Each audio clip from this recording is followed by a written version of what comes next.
आगामी राज्य विधानसभा चुनाव और 2024 के आम चुनाव के लिए सत्तारूढ़ भारतीय जनता पार्टी भाजपा का एजेंडा 9 से 15 अगस्त के बीच दिए गए 3 महत्वपूर्ण भाषणों के माध्यम से पहले ही निर्धारित किया जा चुका है। आइए आज जानते हैं क्या खास है मोदी जी के भाषण में। नमस्कार, मैं हूं राजेश शर्मा और आप भारत चक्र न्यूज देख रहे हैं। पहला, संसद में अविश्वास प्रस्ताव के दौरान दिए गए भाषण में। दूसरा, स्वतंत्रता दिवस पर लाल किले की प्राचीर से। हालांकि दोनों अवसर अलग अलग थे और भाषणों की विषय वस्तु अलग अलग होनी चाहिए थी, फिर भी स्वर और भाव एक ही नजर आए। संसदीय भाषण सरकार के खिलाफ प्रदर्शन का बचाव करने के लिए थे, इसलिए उन्हें पक्षपातपूर्ण लेकिन शायद कम आक्रामक होना पड़ा। लेकिन स्वतंत्रता दिवस के भाषण का भाव ऐसा होना चाहिए था जिससे समाज के विभिन्न वर्गों और राजनीतिक दलों के बीच गहरी होती खाई को भरा जा सके। 2027 तक भारत को एक विकसित देश बनाने के लिए अगले 5 वर्षों में भारत को दुनिया की तीसरी सबसे बड़ी अर्थव्यवस्था बनाने के लिए सभी के सहयोग की आवश्यकता है। बिना सभी दलों और देश की जनता के सहयोग के बिना कोई भी लक्ष्य हासिल नहीं किया जा सकता। अगर मौजूदा गहरे विभाजनों को नहीं पाटा गया, प्रधानमंत्री नरेंद्र मोदी फोटो पीआईबी सत्तारूढ़ दल ने दावा किया है कि उसने सभी मोर्चों पर अच्छा प्रदर्शन किया है, तो इसने विशेष रूप से कोरोना वायरस महामारी और यूक्रेन युद्ध के बावजूद अपने आर्थिक प्रबंधन के लिए अपनी पीठ थपथपाई है। निराशाजनक विश्व आर्थिक परिदृश्य में भारत को एक उज्जवल स्थान के रूप में प्रस्तुत किया जाता है और इसके दावे के समर्थन में संयुक्त राष्ट्र, अंतर्राष्ट्रीय मुद्रा कोष, निजी बैंकों आदि के बयानों का हवाला दिया जाता है। राजनीति में और अधिक पाकिस्तान के इस निंदा के आरोप में भीड़ ने चर्चों और ईसाइयों के घरों में आग लगा दी। उड़ीसा ने उस आदेश को रोक दिया। छात्रों से एक शिक्षित व्यक्ति को वोट देने के लिए कहने पर शिक्षक को नौकरी से निकाल दिया गया। डर और झंडा कभी साथ साथ नहीं चलना चाहिए। मणिपुर पर घेराबंदी जातीय वर्चस्व के लिए हिंदू राष्ट्रवादियों का युद्ध, NHAI के टोल उड़ान में देरी, अस्वीकृति रेलवे लागत, CAG रिपोर्ट क्या कहती है, हकीकत दावों को पुष्ट करने के लिए विकास, मुद्रास्फीति आदि पर आधिकारिक डेटा प्रस्तुत किया जाता है। लेकिन सरकार में उच्च पदों पर बैठे अधिकारियों ने डेटा की सटीकता पर संदेह जताया। इसके अलावा जमीनी हकीकत गुलाबी आधिकारिक चित्रण से भिन्न है।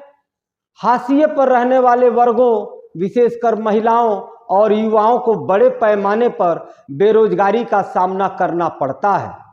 बड़ी संख्या में कृषक अपने पेशे की अर्थ अव्यवहार्यता की शिकायत करते हैं। संसदीय भाषण में सत्ताधारी दल ने कई मुद्दों पर अपना ही खंडन किया है। कोरोना वायरस से उत्पन्न संकट से निपटने के लिए मई 2020 में घोषित आत्मनिर्भर पैकेज में निजीकरण के विभिन्न रूप के माध्यम से सार्वजनिक क्षेत्र को खत्म करने का प्रस्ताव दिया गया था। यह प्रस्तावित किया गया था कि किसी भी क्षेत्र में एक से अधिक सार्वजनिक क्षेत्र इकाई PSU नहीं होगी। $10 ट्रिलियन के डिस्टोपिया को टालना, संसद में रिकॉर्ड मुनाफे की घोषणा के लिए PSU बैंक की सराहना की गई, खासकर भारतीय स्टेट बैंक की, तो फिर उनका निजीकरण क्यों किया जाए और सरकार उनसे जो वार्षिक लाभांश कमाती है उसे क्या खोया जाए, उसे क्यों खोया जाए। जीवन बीमा निगम LIC की भी प्रशंसा की गई, जबकि बीमा क्षेत्र का भी निजीकरण करने की मांग की गई।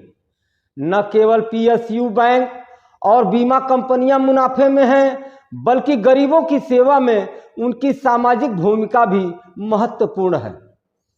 हिंदुस्तान एरोनॉटिक्स लिमिटेड की खूब तारीफ हुई, फिर इसे एक निजी कंपनी के पक्ष में राफेल सौदे से क्यों अलग कर दिया गया? जिसके पास विमान निर्माण का बहुत कम अनुभव था। यह प्रकरण भारत में भाई भतीजावाद के व्यापक प्रसार का एक ज्वलंत उदाहरण भी है, जिसे प्रधानमंत्री जी कहते हैं इसे समाप्त करने की आवश्यकता है। भाई भतीजावाद और भ्रष्टाचार का कायम रहना भारतीय बैंकों में बढ़ती गैर निष्पादित परिसंपत्तियों का एक प्रमुख कारण है। प्रमुख कारण भाईचारावाद रहा है। 2015 में भारतीय रिजर्व बैंक आरबीआई ने अपने नियमों को कड़ा कर दिया, जिससे दोहरी बैलेंस शीट की समस्या पैदा हो गई। बैंकों और व्यवसायों की बैलेंस शीट में अंतराल पैदा हो गया। इससे निजी निवेश पर असर पड़ा और अर्थव्यवस्था की विकास दर नीचे आ गई। क्या भाईचारा खत्म हो गया? क्या अपना रूप बदल लिया है और दूसरों की कीमत पर समूह को लाभ मिलने के साथ नई ऊंचाइयों पर पहुंच गया है? कुछ मामलों पर विचार करें। मुंबई हवाई अड्डे का अधिग्रहण, पसंदीदा कंपनी को छोटे हवाई अड्डों, बंदरगाहों और बुनियादी ढांचा परियोजनाओं का आवंटन पसंदीदा कंपनियों द्वारा अंतिम समय में एसीसी और अंबुजा सीमेंट का अधिग्रहण इत्यादि। अन्य व्यवसायों के लिए सबब यह है कि यदि वे अत्यधिक लाभदायक है तो उन्हें कोई अन्य बड़ा व्यवसायी हड़प सकता है।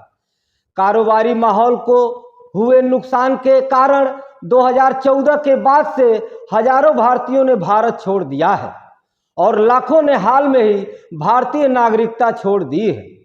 अर्थव्यवस्था में गिरावट से भारत का कर जीडीपी अनुपात बढ़ जाएगा। पिछले 10 वर्षों में यह लगभग 16 से 17% पर बनी हुई है। सकल घरेलू उत्पाद के प्रतिशत के रूप में प्रत्यक्ष कर लगभग 5.6% पर रह गया है। यदि काली अर्थव्यवस्था पर रोक लगा दी गई होती तो इसे सकल घरेलू उत्पाद के लिए 12% तक बढ़ जाना चाहिए था। महामारी के बाद बढ़े हुए जीएसटी संग्रह को बेहतर अनुपालन के उदाहरण के रूप में दिखाया जा रहा है, लेकिन उच्च मुद्रास्फीति, आयात में वृद्धि और असंगठित क्षेत्रों की कीमत पर संगठित क्षेत्र की वृद्धि के कारण यह अपेक्षित है। हर महीने इनपुट क्रेडिट का दावा करने वाली बड़ी संख्या में फर्जी कंपनियों का पता लगाया जा रहा है और हजारों करोड़ रुपए की आधिकारिक चोरी हो रही है। भ्रष्टाचार के मामले कायम हैं। नोटबंदी के दौरान सभी उच्च मूल्य वर्ग के नोट वापस आ गए, जिनमें लगभग 3 लाख करोड़ रुपए का काला धन भी शामिल था। सरकार ने इस पैसे को ट्रैक करने और अपने बैंक खातों में काला धन जमा करने वालों पर मुकदमा चलाने का वादा किया था। ऐसा कुछ भी नहीं हुआ है।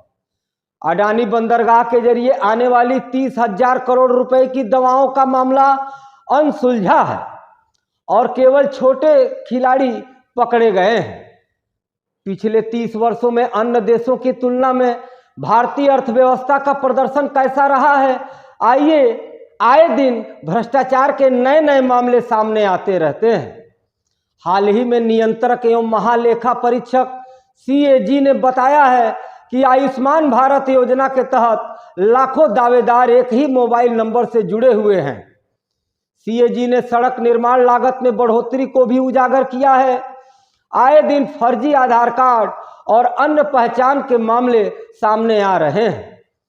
भारतीय अर्थव्यवस्था दुनिया की 5वीं सबसे बड़ी अर्थव्यवस्था बन गई है और अब कहा जा रहा है कि अगले 5 वर्षों में यह तीसरी सबसे बड़ी अर्थव्यवस्था बन जाएगी। लेकिन भारत के जीडीपी डेटा में भारी त्रुटियां हैं।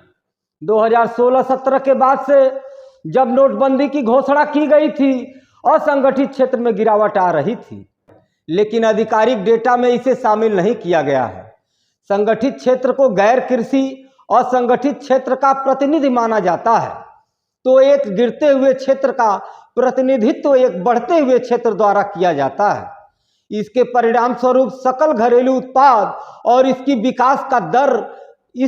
विकास दर का अधिक अनुमान लगाया जाता है।